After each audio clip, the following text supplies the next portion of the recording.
Hello, you beautiful people of the Call of Duty community.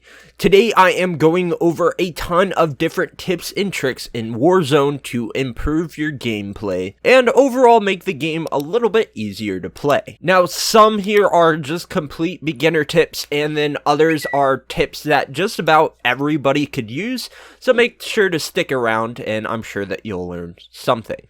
But anyways, let's go ahead and jump straight into this video. So our first tip is actually something that Courage found out for us on Twitter. If every single player on your team uses a UAV at the same time, it will create a Blackbird Effect, making it where you can see every single opponent on the minimap and the direction they are facing. Now, I would say that this would be especially helpful for the end of games when there's only like 3 or 4 different teams. That would be really helpful.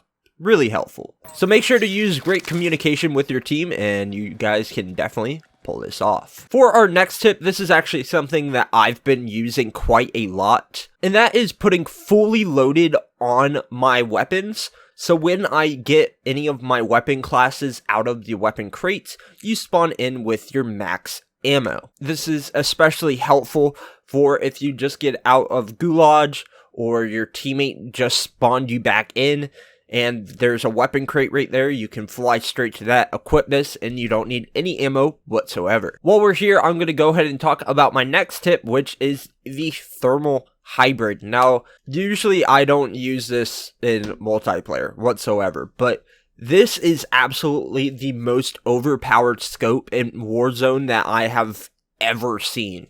I cannot tell you how many times I've died from across the map with a random ass sniper sitting 500 miles away, just snipes me with this thermal scope. Now, I would recommend the thermal hybrid. Some guns just have the regular thermal scope, but this is great for close quarters, long range, and then you can also see enemies through the gas, and believe me, it's super overpowered. Put it on any of your ARs, any of your snipers, and I promise you guys will not regret it. Jump into like just about any stream and you'll see people using this thermal scope. If that doesn't prove how overpowered this scope is, then I honestly don't know how to prove it. Now, one thing that I have been using a little bit is the heartbeat sensor. Now, this is in your tactical, and this is just a super small screen that you can use that shows enemies that are nearby, kind of in the direction that they're in. Now, this isn't something that's extremely overpowered or anything, but it is nice to get a sense of where everybody is. The stim shot is also nice. If you're in the gas, you just can use this and instantly heal yourself. So I would always run between the heartbeat sensor or the stim shot. Those have been my 2 favorites to use. Next, I don't know if it's really a tip, but using the RPG is extremely overpowered. I don't know if you guys have jumped into a match before and instantly landed, and usually when I first land, I can always find an RPG. The amount of times that I have had full health, full armor, and just someone comes out of nowhere with an RPG and one hits me with it is insane. The RPG is a great beginner starter weapon. Now, usually you can only find 1 bullet, so use it wisely, but you can take out just about anybody unless they're running EOD, which super early on nobody has EOD, so it's again extremely helpful. It's extremely overpowered and it needs a nerf. Next, I wanted to talk about the armor plates a little bit. The armor plates are so game-changing that just I don't know what you're doing if you're running without armor plates. At a single time, you can have 3 armor plates equipped and 5 that you're carrying. Each armor plate gives you 50 health, so at max armor plates and max health, you're looking at 250 health. I would always try and make sure that you're maxed out on armor plates equipped and that you're holding. If you're running low on armor plates, you can always kill someone. Sometimes they drop it. You can find them early on. Or you can go to a buy station and buy 5 for, I think, $1,500. Make sure that you're always stacked completely up on these. It will save you in the long run. Now, my next tip or trick, I guess you could say, is actually really fun to do. Now, most people are figuring this out by now, but once you're parachuting and you cut your parachute, you can actually pull out your handgun and shoot people while in midair. Not only is this fun, but it also helps a lot if someone's landing near you. You can shoot them a couple times in air, if you're able to hit them, that is, and get them weak before they even touch the ground.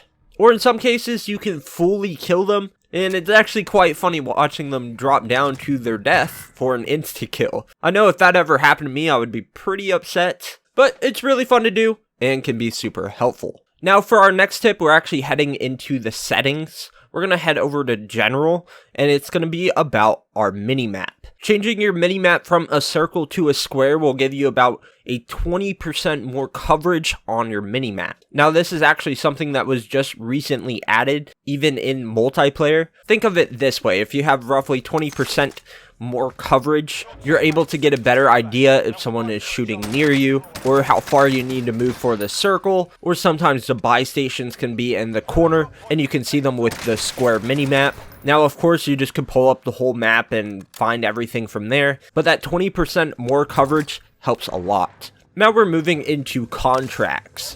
One of the contracts is an intel mission. You go to a certain point around the map, and you stand around in that area to collect the intel. Once you collect the intel, you will be able to see the next circle on your actual map. Now, collecting the intel can be really slow, but of course it's helpful to see where your next location you need to go is. You also need to be careful when collecting this. As soon as you stand on it, a flare will be shot into the air and everybody around that area can see your position, so just be careful about that. Next, we're talking about the bounty contract. As you can see on the left hand side of the screen, it will show the threat level. The higher the threat level, the closer the opponents are to you. And if you do not think that you can take them on, you can always run away, and you can tell if you're getting further away if the threat level goes down. Now what I did in this situation, I actually got a bounty on myself, and I dropped solo into this game, and there was no way that I was taking any team of 3 on, so I ran away. If you run the timer all the way down to 0, you can actually get money for it and XP. So keep that in mind. You don't always have to go for those gunfights and hope that you win. You can take your time and run away and get the money from it. You also need to be careful if you have a bounty on someone else that you don't just down them, you have to full kill them. In this instance, I downed them, and actually I didn't even realize that that was the person we had the bounty on, and because I didn't full kill them before the time ran out, we did not get the reward. Next, we're talking about high ground. This is true in just about every battle royale game, every first-person shooter game. High ground is key. It is so much easier to shoot down at opponents than to be shooting up at opponents. High ground also gives you a lot more cover. You're able to run away if needed. Being down on the ground, you really can't go anywhere. So make sure to go to higher points of the map and take control of that high ground. Now, one difference between multiplayer and Warzone is that ARs and LMGs actually have the same ammo class in Warzone, meaning they both take the same ammo. So this is something to keep in mind. If you're running both an AR and an LMG, you're going to end up going through your ammo much faster than if you were running different weapon classes. Try out different weapon classes to conserve your ammo. Next, we're heading over to the buy station. Now, something to keep in mind is that you can only equip one kill streak at a single time. So if you already bought the UAV, you can't have an airstrike as well, vice versa, or whichever other kill streaks there are. I don't really know off the top of my head. But when I first jumped into a game, I ended up buying all of them, and I was like, oh, I'm going to be stacked. And then they all just dropped down to the ground, and I couldn't use them. So yeah, keep that in mind. My next tip is talking about the ping system, one of the most crucial parts of this game in many battle royale games. You can ping weapons, people, helicopters.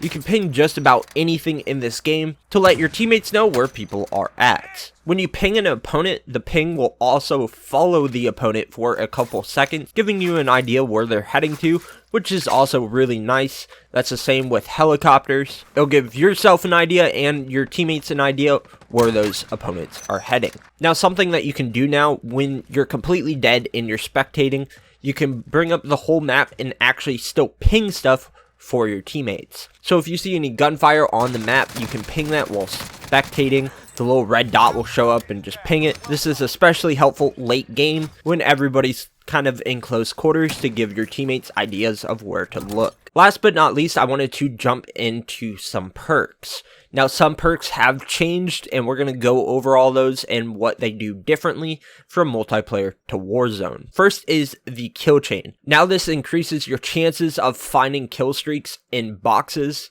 I always run EOD just so that I don't get killed from explosives or claymores. I like that a lot more than kill chain. Heading over to the perk 2 section, I run hardline because this gives you 25% off of the buy stations for kill streaks, field upgrades, and armor plates, and it's super helpful. Now, restock, instead of 25 seconds in multiplayer, it recharges your equipment over 50 seconds. And then for pointmen, instead of turning your kill streaks into score streaks, this gives all of your teammates more money when completing missions.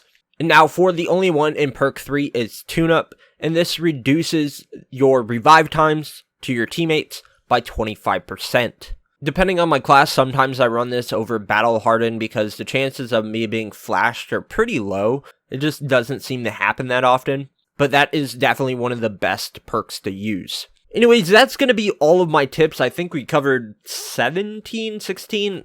I don't know. I didn't really count. But I hope that these tips help you guys out. I've been trying to implement all of these and use all these to improve my gameplay, and it definitely has helped. If you guys think of any other tips, make sure to leave them down in the comment, and I'll pin a comment or make my own comment with a bunch of the ones that you guys sent me. I don't know.